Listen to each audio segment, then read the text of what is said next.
The cold morning air stings your face. Mist hangs over the pine forest as ravens circle silently overhead. You tighten your wool cloak and grip your spear. Today is not a day for farming. It is not a day for feasting. Today, you walk into the sacred grove to serve the Allfather himself. Every step is filled with uncertainty, because Odin is not a god of comfort. He is a god of war, wisdom, death, and sacrifice. And those who serve him know one terrifying truth. Odin always demands a price. Sometimes, that price is your own life.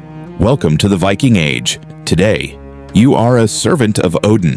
When people think of Viking religion, they usually picture mighty warriors charging into battle beneath the banners of Thor or Odin. But very few people stop to wonder, who actually served the gods? Who cared for the sacred sites? Who performed the rituals? Who interpreted the signs that could decide whether a king went to war or stayed home? Serving Odin wasn't simply about worship.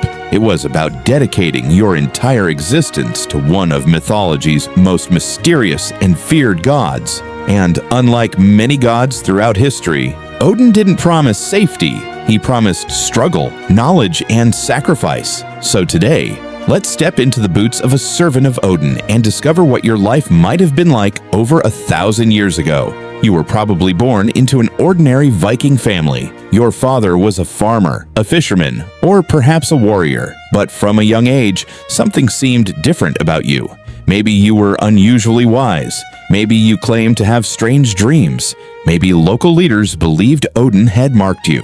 In Viking society, dreams carried enormous importance. People believed the gods could speak through visions, if ravens appeared repeatedly, if strange omens surrounded your birth. Some believed Odin himself had taken an interest. Whether this was a blessing or a curse depended entirely on how your life unfolded. Serving Odin meant understanding his greatest lesson: nothing valuable comes without sacrifice. According to Norse mythology, Odin gave up one of his own eyes to drink from the well of wisdom.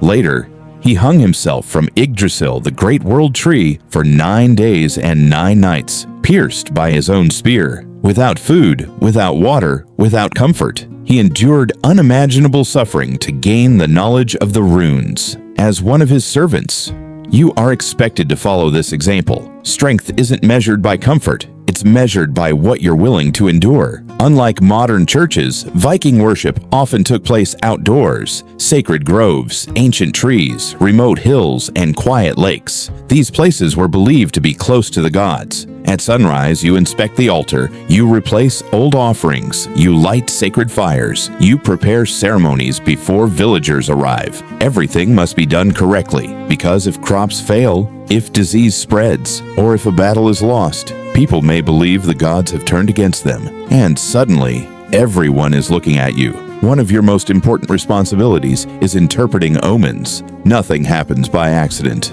A raven landing nearby, an unusual storm, a wolf seen near the village. Even the flight of birds could carry meaning. People constantly ask for guidance. Should they travel? Should they marry? Should they attack another village? Sometimes your answer changes history. Imagine carrying that responsibility. One wrong interpretation, and dozens of people could die. Not every ceremony is peaceful. The gods expect offerings. Most often, these are animals, horses, pigs, and cattle.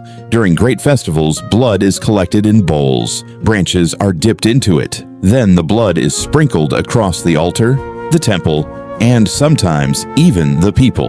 To Vikings, blood represented life itself. Offering it to Odin showed devotion, and in times of great crisis, the sacrifices could become far darker. Some historical accounts suggest that human sacrifices were occasionally offered to Odin. Whether every story is true remains debated, but the possibility alone reveals how deeply people feared disappointing the Allfather.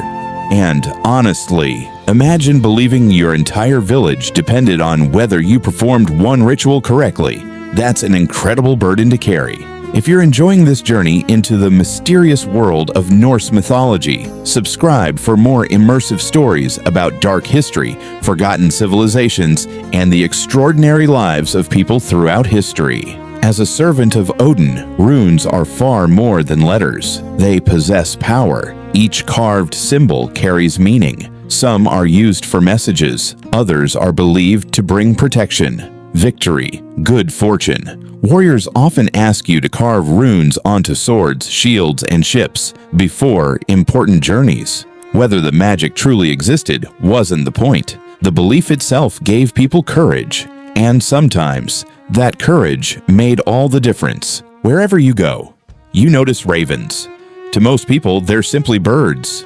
To you, they are sacred.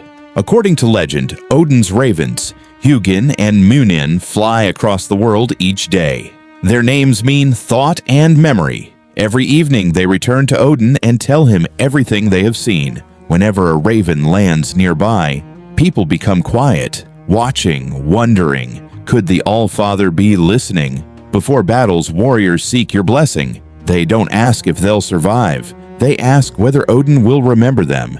You speak prayers. You make offerings. You remind them that dying bravely may earn a place in Valhalla. Not everyone goes there. Only the worthy, only the courageous, only those chosen. Imagine telling young men they might not return home, while also giving them hope that death isn't the end. Even you are afraid, because every servant of Odin knows the prophecy. Ragnarök, the final battle, the end of gods and men. One day, Fenrir will break his chains. The Midgard serpent will rise from the sea. The world will burn. Even Odin himself is destined to die. Serving Odin means accepting a terrifying truth. Even the greatest gods cannot escape fate. Neither can you. People often think wisdom brings peace, but Odin teaches something different. The more you learn, the heavier the burden becomes. You witness suffering, death, war, and famine.